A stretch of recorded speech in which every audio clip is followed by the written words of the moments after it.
history, and we're going to have a demonstration of Mesoamerican foods. And we're already demonstrating Mesoamerican foods because you're eating Mesoamerican food. If you like the food, say thanks to Tess, who's sitting over there. She made the food. It's homemade, and it looks fantastic. So today we have our NEH chair in World History, our National Endowment for Humanities chair in World History, Dr. Marc Gilbert. Ho, ho, ho. And Dr. Gilbert is going to be talking about food in world history. So, Mark? I can get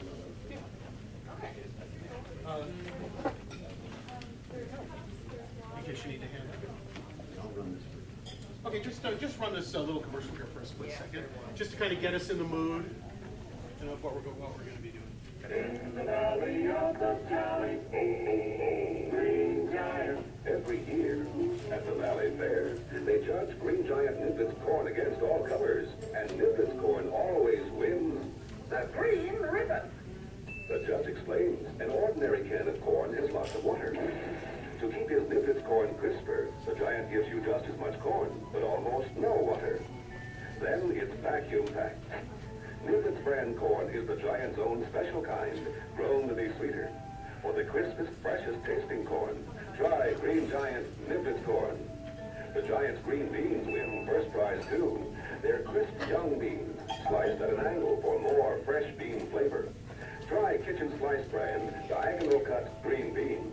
$2.49 at Safeway for a can of sliced beans. No. Okay, you've just seen something just for fun. What you've seen is the Valley of the Jolly Green Giant. Does anyone know where the Valley of the Jolly Green Giant actually is? It's a real place. John, do you want to tell them? No, if there's a guy over there. Yes. LeSueur, Minnesota. LeSueur, Minnesota. And thanks to our friend here, I know more about it than ever before. Because it turns out, if you buy LeSueur peas, for example, which are also in the supermarket, or any Green Giant product, you're actually not buying things from LeSueur Valley anymore. You're buying them from unregulated farms in Mexico and other places in the third world. Because Jolly Green Giant was bought out by J.R. Simplot, who... No. Not originally. Bought out by Grand Metropolitan of England, went over to Diageo, and also another English company. Right. But they started to co-pack their vegetables through J.R. Through J.R. Simplot. Simplot is the person who came up with the idea of blanching potatoes so that they can then be flash frozen, so that they could be made into French fries that could be delivered, frozen to McDonald's, and can be cooked up and still hold their shape without collapsing. He used the money that he got from commercial farming of Idaho potatoes to start Micron, which was one of the original producers of silicon chips in the United States, and made another set of billion off of that. Now, why would I start to talk about food about that? Well, first of all, it's obviously we're talking about agribusiness. That food just doesn't pop out into your plate or show up on your table, but it's part of, in this particular case, a global food production system which operates on the basis of investment, whose, like almost anything else in the world, things that stay cheap are things that avoid regulation, avoid certain, you might argue, safety measures. But in any event, it shows that there's a lot more to food than just calories or even health. So what I'd like to do today, and I'll make it easier for the camera by wandering over to the podium, is to talk about a few things that are involved in food that you probably never thought about, and hopefully, which in the future you will, not only as consumers, but as people in classes, because I've provided in the handout that I've given you actual resources for writing term papers that are based on food. This is easy for me. A cousin of mine was a chef at Chez Panisse, which was run by Alice Waters, who is the founder of much of the new cuisine that you eat, and is, as much as possible, a stickler for organic farming and a supporter of organic farming. Also, I do eat. So I am concerned about what we consume. Okay, I'm going to give you a history, a food in world history survey in 5 minutes, and I want you to be prepared to laugh. Okay, So I want you to kind of feel like you're watching Lewis Black or some other Bill Maher or somebody who tries to make a living off of making fun of our foibles. And so I'd like to just touch on some issues. And this is what I think history should be anyway, because you can always have a textbook that tells you not only the details, but the process by which things happen. But sometimes it's fun to see those processes at work. So we're going to start with the first cuisine. I'll say cuisine is a style of food. You know, like, do you like listening to reggae music, right? Is there a reggae style of food? Well, there's Jamaican food, okay? So there are lots of cuisines, so we understand what that word means. Amongst the first cuisines were Chinese and Middle Eastern cuisines. Chinese cuisine is very specific to China. That is, it's stuff that's grown in China. And one of the two things I want to point out, other than the fact that China is one of the places in which agriculture began back about 3000 BC, was that the Chinese were very definitely consumers of certain foods and very definitely not consumers of other foods. Does anyone know anything about Chinese history? John, what is China always afraid of? I don't know, invasion from outside. Yes, invasion from, most importantly, Central Asia. And what kind of people live in Central Asia? Well, to the Chinese, savage barbarians. And what makes them savage barbarians is that they eat raw meat and dairy products, because out in the Gobi Desert, the big animals that you eat are literally all that are available for almost any purpose, beverage as well as the main course. And so they do eat meat and they do have dairy products. The Chinese do not. And over a very long period of time, genetically, a lot of Chinese have become lactose intolerant for a lot of reasons that are still not quite understood. But that suits that too. So how does a Chinese or a Han Chinese identify themselves as who they are? Well, they're not barbarians. They don't eat dairy products and they don't eat meat. They do, however, eat a certain kind of thing here is very popular because they were brought over in the first canoes. They eat pig. Okay, now why would the Chinese not eat other meats, but eat pig? And of course the answer obvious is people in Central Asia don't eat pig, okay? And they don't, okay? But there's another much more important reason why pigs are so important to Chinese nutrition. Mind you, pigs carry diseases and are dangerous, but for a variety of reasons. But what is it about pig? What do pigs absolutely not eat? Think China and things Chinese eat. Mao Zedong talked about an iron one of these in a bowl. Rice. Yes, rice, the iron rice bowl. Now guaranteed that every Chinese, as a result of the Communist Revolution, would have enough rice to eat every day. And of course now the government has abandoned it because it has abandoned a socialist or communist view of what the government should do for its people. But yes, pigs don't eat rice. So you can have pigs wandering all over your farm and they're not eating the food you're going to eat, which is rice. Although today more and more, actually since 1700, 1600, Chinese have eaten probably as much corn as they eat rice. We'll talk more about that later. So human beings began developing agriculture of many kinds, settled agriculture. They began to use food to define who they were culturally. They began to develop resources that were suited to their particular environment. And this is the beginning of, in this case, Chinese cuisine. Middle Eastern cuisine, though, is much different. The Chinese are defining themselves against the rest of the world.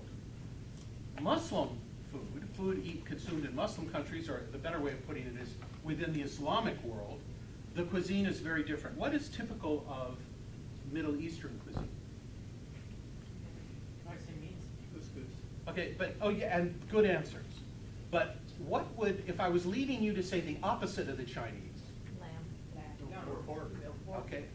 No pork because of religious prescription. Another way we learn about cultures and what they believe in. So in other words, food is interdisciplinary. It's commensual, that is who you choose to eat with. It's a commodity, and it's also a way of defining who you are, identity. All those things are part of food. But the interesting thing about Islamic cuisine is that it's global. Even before Columbus sailed the world, actually all of the rest of the world was linked by Islamic trade and Islamic culture. And that meant Muslims did not define themselves as eating just, for example, Meccan food, because every Muslim was not an Arab.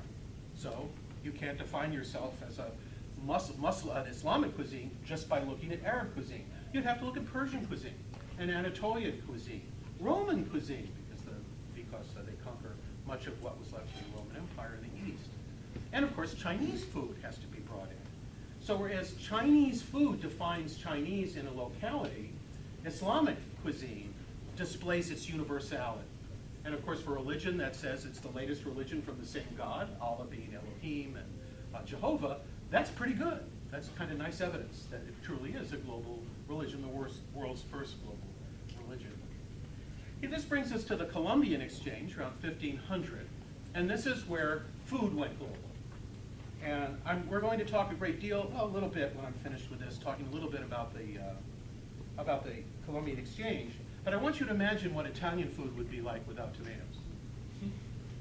Because of course, tomato is the Nahuatl word for tomato. And you know, you think about that. Do you have words like tomato in English? Can you think of another word that sounds that way? Yeah, potato, kind of. But my favorite word after that is chocolate, which is, what do you think? Chocolate. It's chocolate. So imagine what the world would be like if depressed people couldn't eat chocolate. Because chocolate without sugar was developed by Aztecs. Yes? Yeah. About the Italian Yeah. and the Chinese.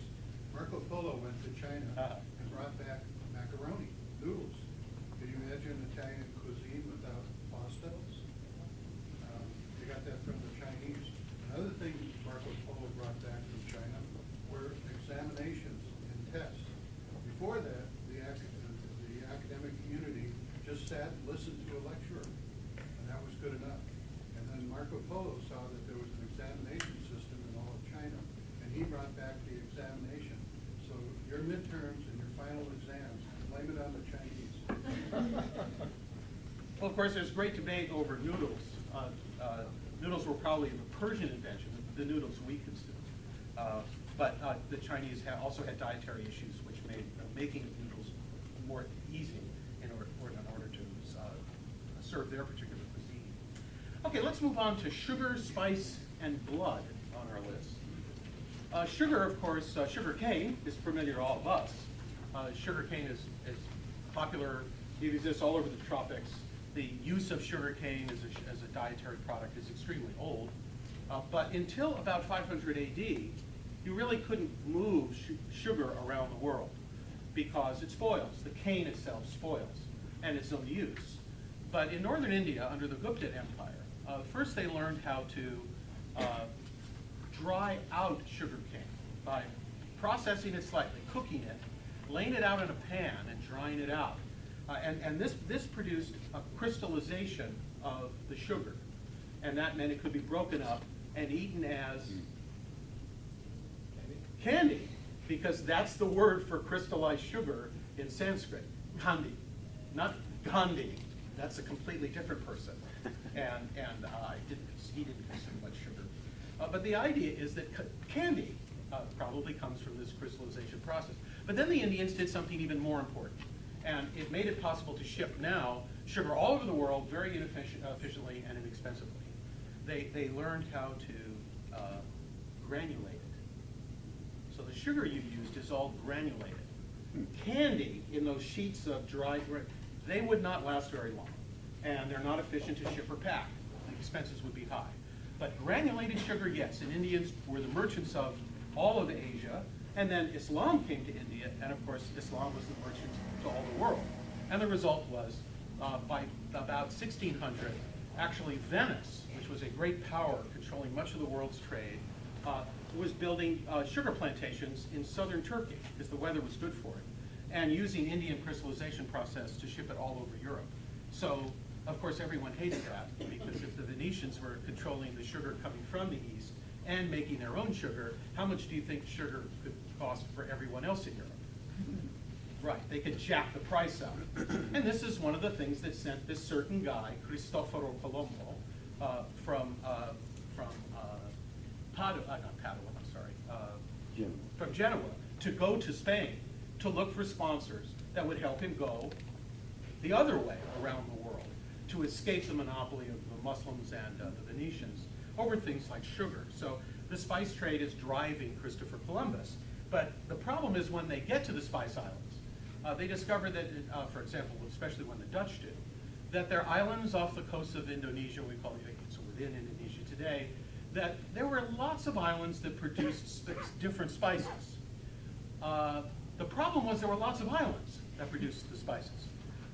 Cinnamon, cardamom, all these wonderful things. Most importantly, cloves. Because probably what you weren't taught in high school was that the spices of Southeast Asia were the only medicines Europeans had. Oil of cloves was the only anesthetic they knew, and they learned that from Muslims during the Crusades around 1190. So Europeans are going out not to simply get spices, since they don't have refrigeration, their food spoils quickly. So if you have spices, right, you can dull the horrible taste by having, right, spices added to it. More than that, you can preserve the food by desiccating it, drying it out, and then it tastes like shoe leather. But if you've mixed spices in it, you dry it out, it doesn't taste like shoe leather, which is why we all love dried salami. Now it's palatable. You can store protein over the winter. The only other way really of storing protein over the winter was by brewing very rich beers. That's what beer was for. It was to store a food product over the winter, because you could store it in a jar or a barrel, and you could get a lot of food value out of beer. That's what monasteries invented. It soon became very popular, and now we have Dolans, and you can have it with pizza. So, that's not a product placement. I hardly ever go there. Okay, so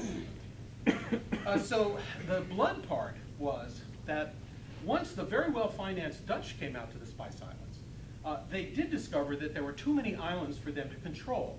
And what trading companies in those days liked were monopolies. So this is what they decided to do. If there were 6 great islands of clove production, their ships would go out and they would capture the people who lived on 5 of those islands and take them to the biggest one, and then they'd burn down all the spice crops on those distant islands. In other words, denying both the people and the land to any other competing European company that might want to get a hold of those islands. Then they only had to defend their monopoly of that one island. In fact, there was one that was called the Spice Island, in history. But that's where the blood comes in, because every European country, trading company, wants the same monopoly rights. And the result is, ultimately, you're going to have wars in India and in Southeast Asia between Europeans who are trying to close the market up on pepper, for example, which is hard to do since almost every Southeast Asian country and India grow pepper. So the price of spices, not only in conquest, but in plantation growing things, becomes very high for the people of the rest of the world. Okay, we'll come back to that a little bit. But then there's the next issue on our little list here, which is new cuisines, nouvelle cuisines, and where they came from. Well, I don't know, some of you probably heard of the French Revolution. And before that, not you, but there were movies made about the French Revolution and the period before that. And you've all seen movies about the period before the French Revolution.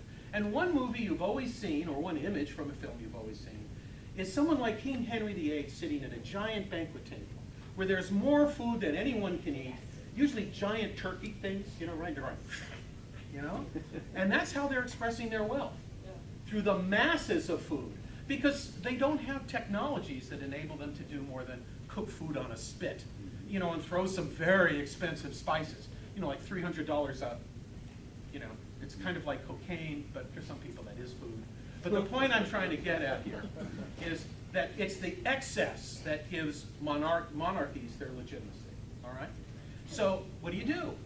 French Revolution comes along, and what happens to all those people who used to eat the masses of food? Well, 20,000 of them are killed, which is pretty low for a civil war, but their technology wasn't great. But the idea was that after the French Revolution, one could not have masses of food without showing yourself as a person, right, of the old regime, of the old way of doing things. And so you had to use food, and we always use food to show our our social status, was to find some way of producing food that was very expensive, but was not in excess. And think of what French cuisine actually is.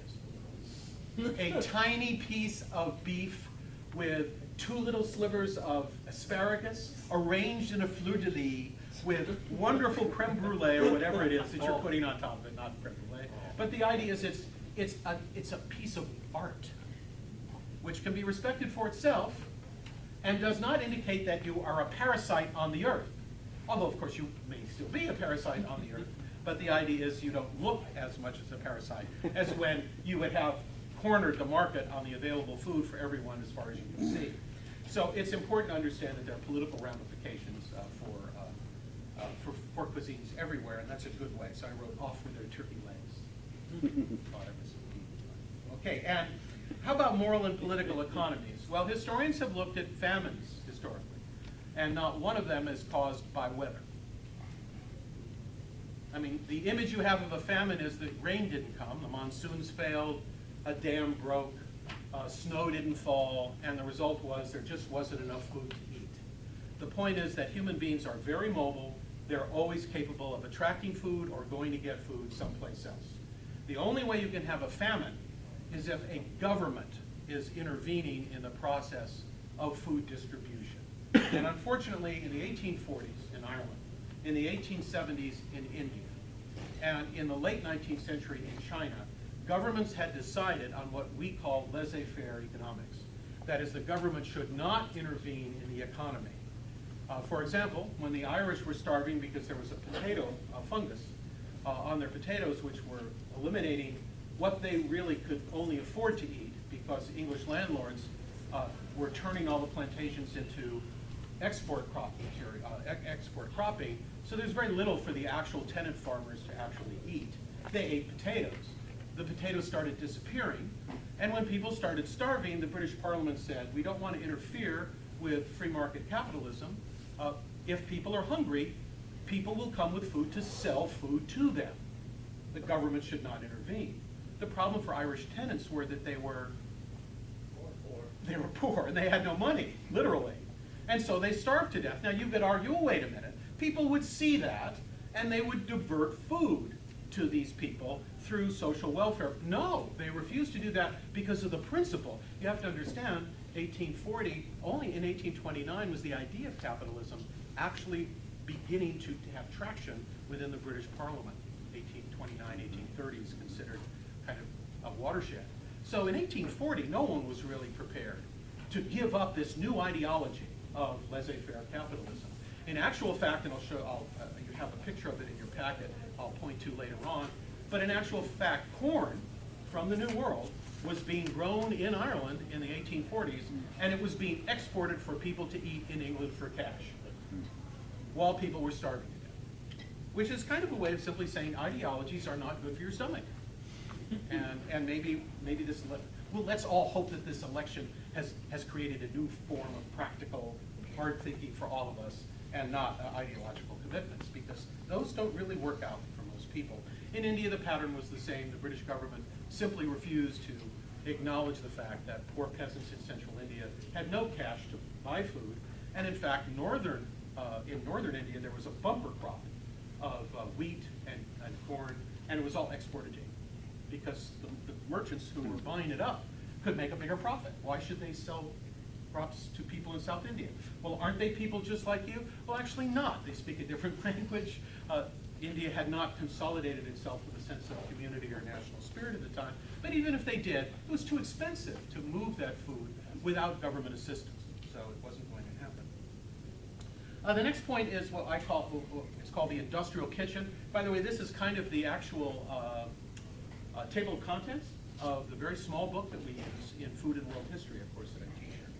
Although these examples are mostly mine. The industrial kitchen, food becomes a matter of industrial production. You don't need to go, we see that every day, and we're aware. Dole Canning Factory was the largest canning factory in the world.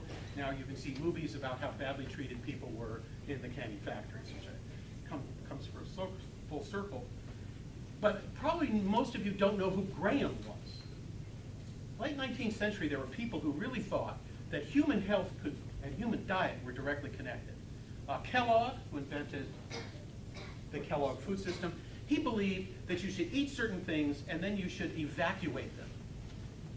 This is what's known as an enema. Most of us don't get into that, but it's a way of extracting more food out of your system. There's a wonderful John Cusack movie which is all about Kellogg and his food ideas. But Graham was one of these great critics of the fact that people were eating too much processed food, that corn and wheat, their germs were all being removed or killed, so that the food you were consuming was actually losing nutrition every year, but it was becoming cheaper and more convenient for you to have. And he said, actually, for human beings to be healthy, they must make their own food from raw materials in their own kitchens. And he said, now really, that's kind of difficult, isn't it? I mean, how can you turn your kitchen into a factory? Well, what he invented was what you might think is the graham cracker, which is taking healthful raw materials grown right in your own garden, grinding them up, and baking them in this flat wafer. Now wait a minute. A graham cracker is made in your own kitchen from the food that you grow outside on your porch? Is that what we think a graham cracker is? No, a graham cracker is a piece of sugar with ground stuff in it that will kill you and give you diabetes and all those other things. It has nothing whatsoever to do with the food reform movement of the late 19th century, which produced a lot of crazies, but also produced a lot of insight, as in the case of Graham knew what he was talking about, but he was, by the way, all of these were very crazy people. I mean, the enemas, I can't remember, Graham, I think, was sleeping with everything that moved, I can't remember, but but you had to be quirky, didn't you? In order to see past the establishment, there had to be something about you that made you go beyond the standards of behavior at the time. And most of them did, and they came up with great ideas which were essentially processed into something entirely else. Cuisine and nation building. Arabs are very angry at Jews in Israel. Have you noticed this?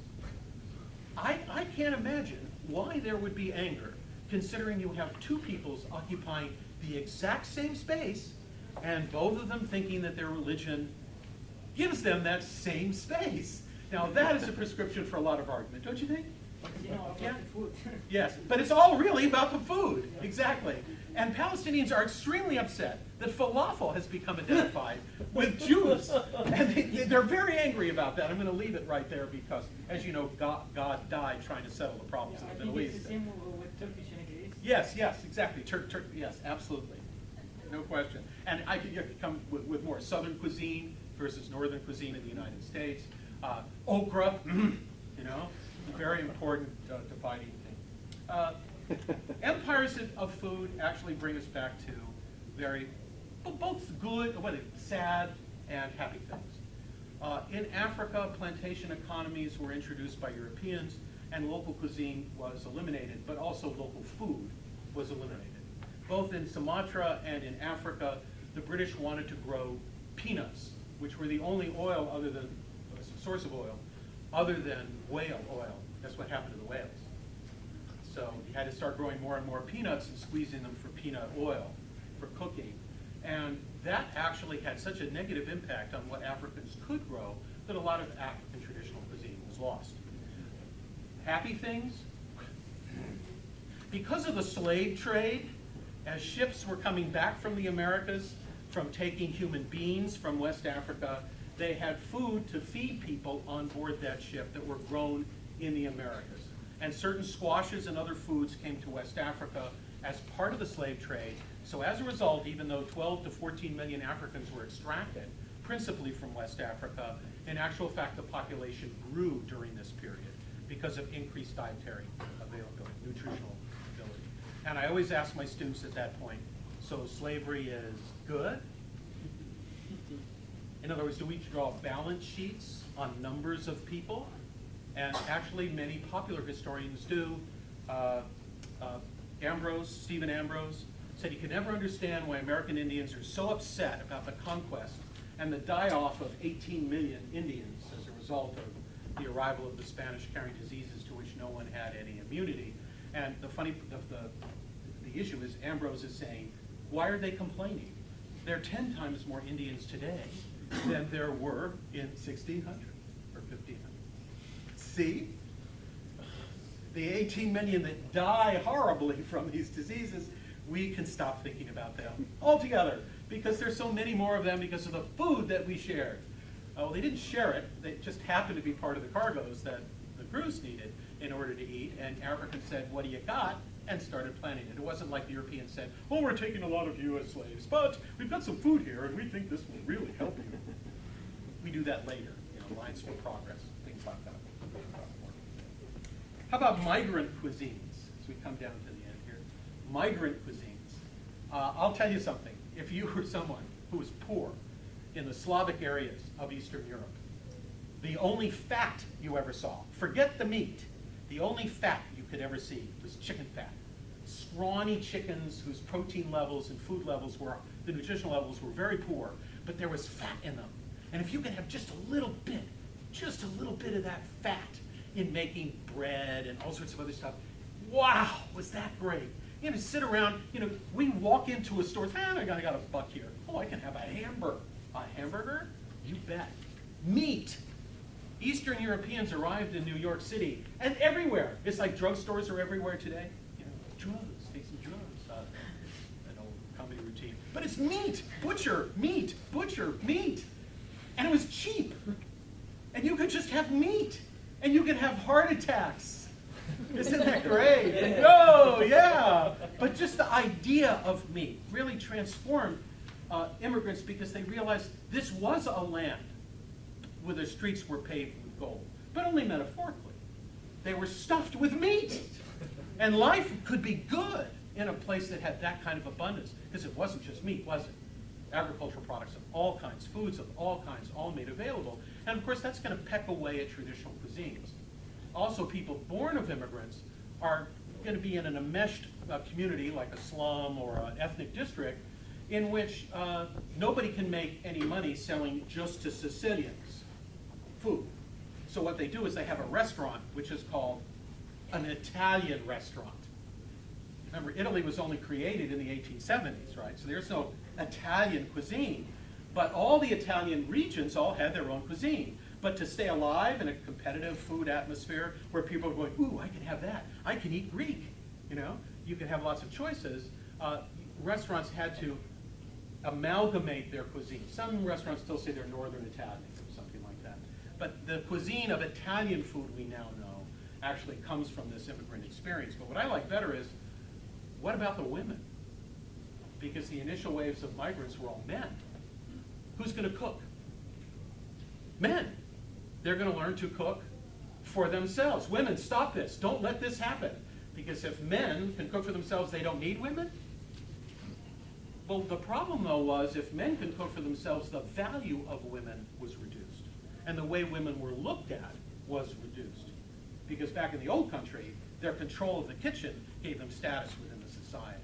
So what we realized, what we found, was women's associations springing up, women going to community colleges, women actually learning more about their faith so that they can keep, let's say, a kosher home with more accuracy so that their place in religion would raise their status within the home.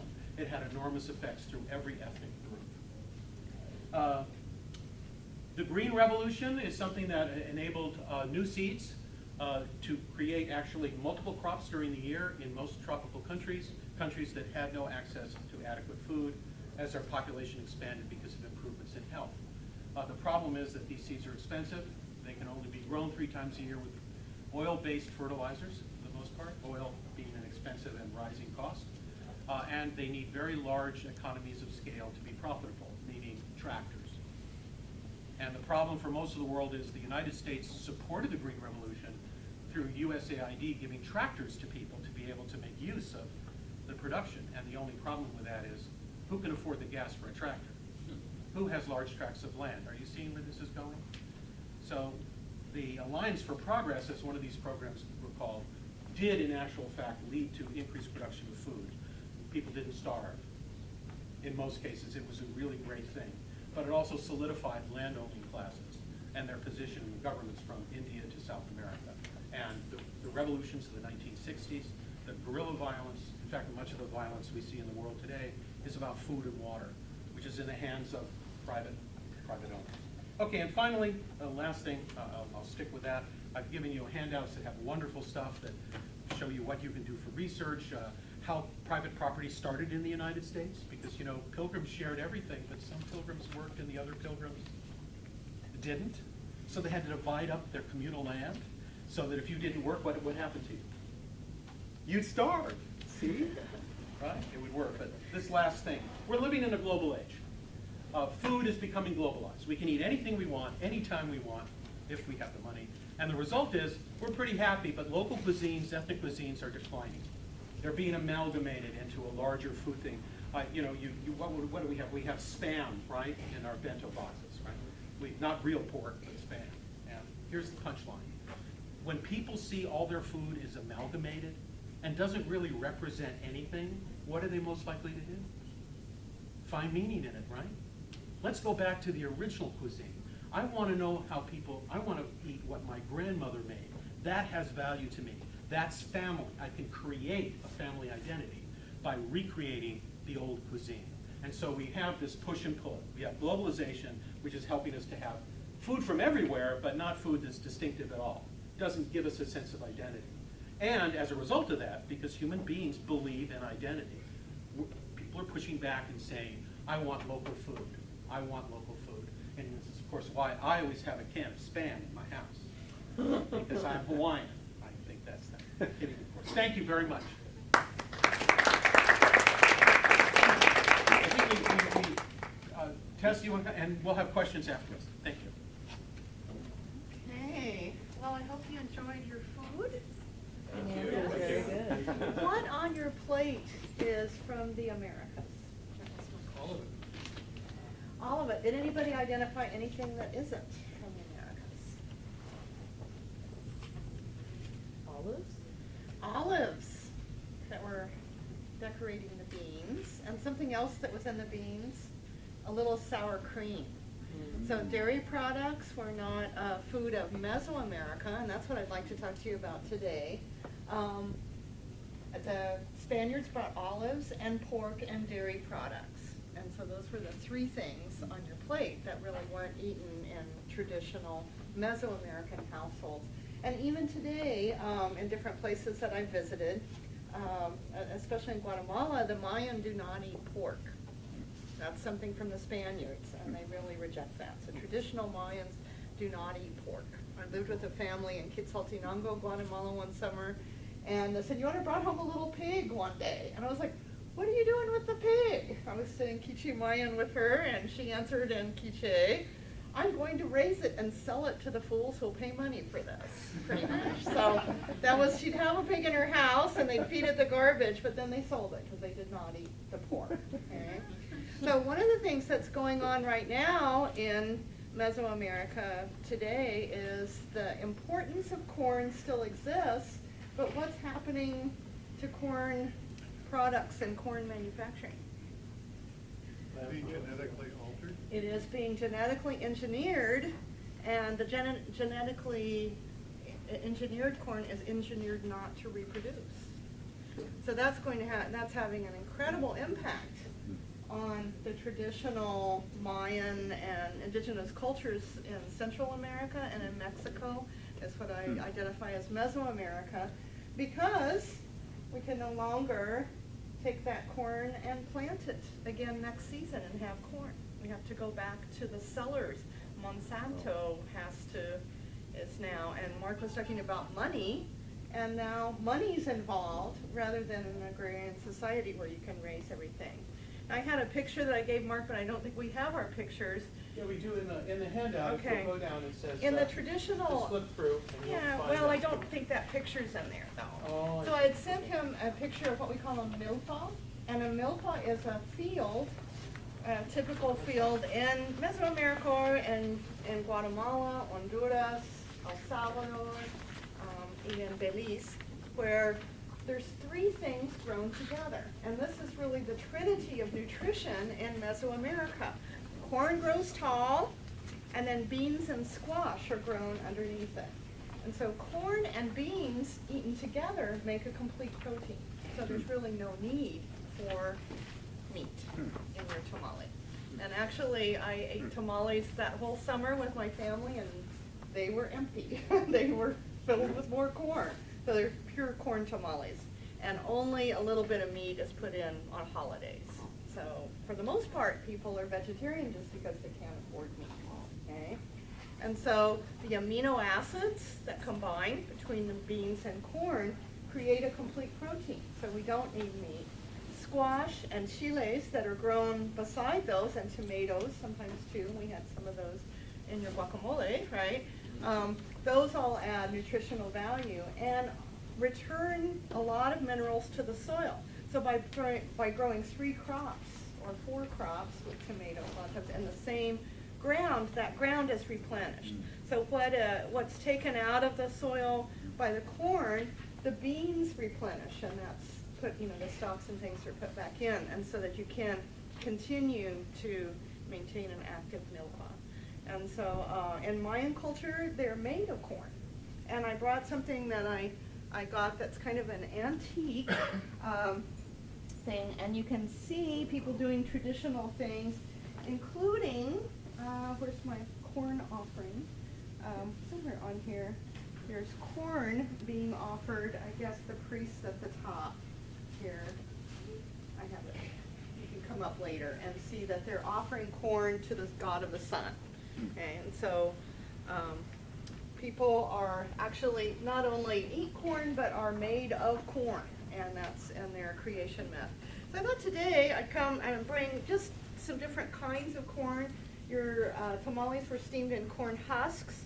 There's certainly many different colors of corn. So this is an elote, and this is how the corn is dried in flat areas when it's harvested, and then it's stored like this. And then it's taken off of the cob, and it's mixed with cal. Cal is calcium carbonate. I can think of why. And it's ground, and then that ground corn is made into the tamales. Corn is also a drink, and I brought from Mercado de la Raza, has these little instant atole, but atole is a warm corn beverage that's the breakfast of champions in Mesoamerica. And so you drink a warm, sweetened, a lot of times it's not, corn kind of a gruel in the morning, and that's the breakfast of champions before you go to work. Hominy is another way. This is dried, and then I buy it in the can and put that into kind of a stew. And there's white, yellow, and red. And then your tamales were made from masa harina ground corn. What is done with corn to make it into hominy? It's just a large corn that's okay. boiled up. And so, yeah, it's a larger size hominy. And so corn flour, masa harina, is used to make the tamales that you ate today. And I was thinking it would be fun. How many of you know how to make tamales already? Okay, a few of you. I think I need 3 students up here to help me make tamales.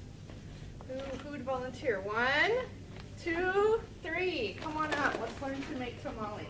I'm going to move my stuff down here so we can see you do this. So I brought, I want to get the books. Come on up here. Okay. So we start with some pork that's slow cooked in chiles, and my secret spices. What I use. And then the masa harina is mixed with manteca, which traditionally is lard. And I've switched to Crisco because I'm conscious of trans fats, so, versus animal fat. And it's close. It's not quite Christmas tamales, but I'll live longer. As well as some beef broth. Okay. And so if you want to know the recipe, it's on the side of the bag.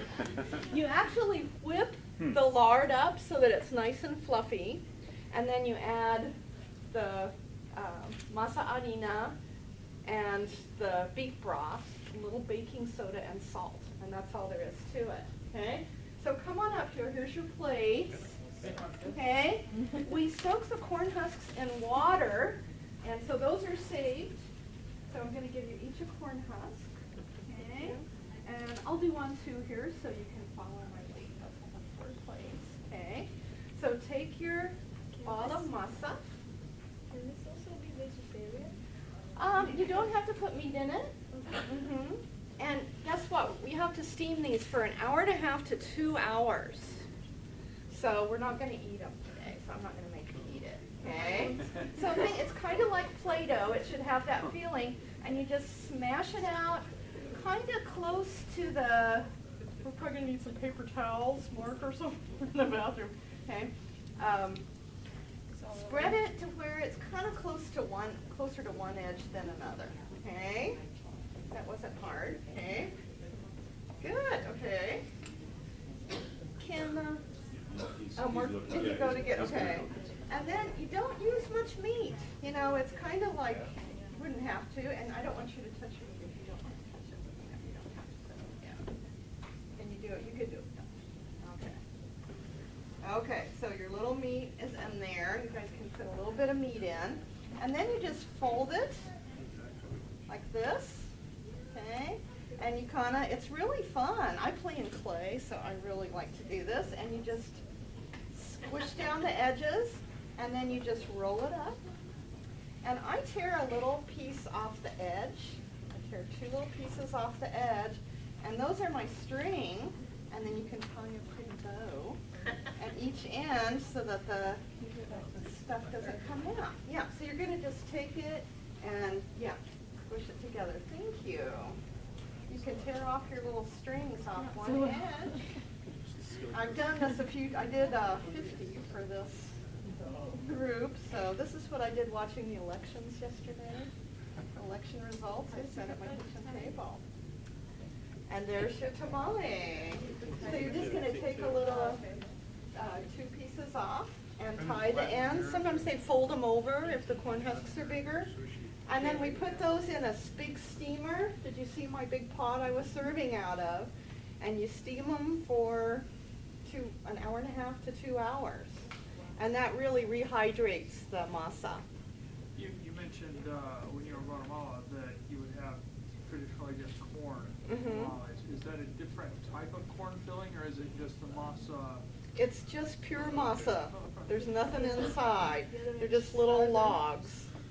And you get calabacitas, which was the squash. And notice they put a little Chilean stuff in. I put poblano, so it wouldn't burn you guys too bad, right?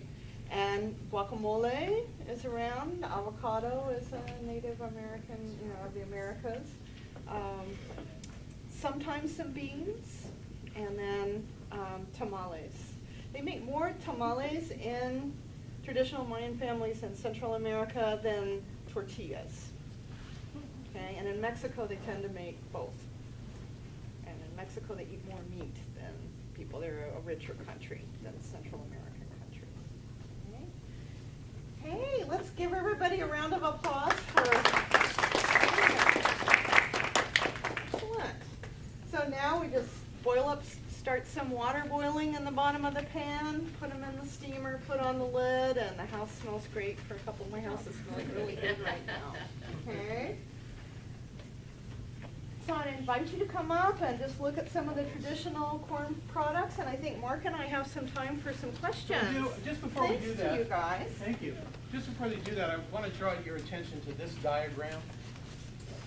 Just before we all eat together, because it's important to eat together with this diagram in mind.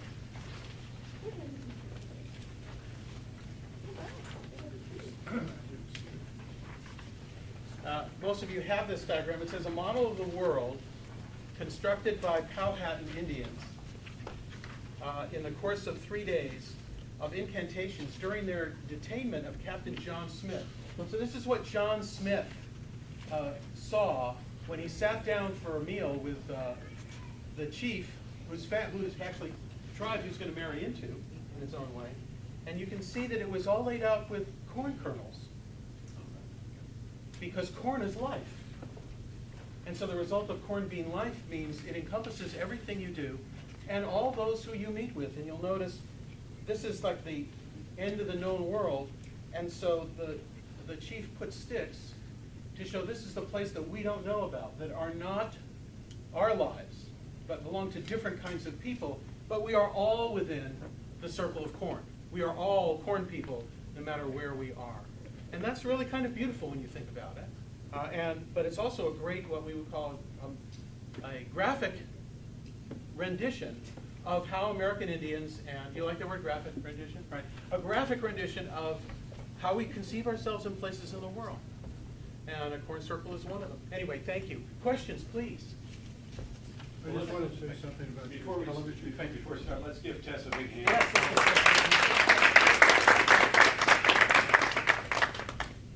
Your television commercial that you ran about the Green Giant, that was done by my advertising agency, Viking Creative Darryl, introduce Concepts in yourself. Minneapolis. I'm Darryl Orris. I'm a professor of advertising and public relations in the communication department. But I own an agency called Viking Creative Concepts in Minneapolis. Minneapolis is the center point for a lot of food products just because of the fact that we're in the largest river in the United States, the Mississippi River. All food would funnel from parts of the northern Canada into the Minneapolis area, which was the head of the Mississippi River.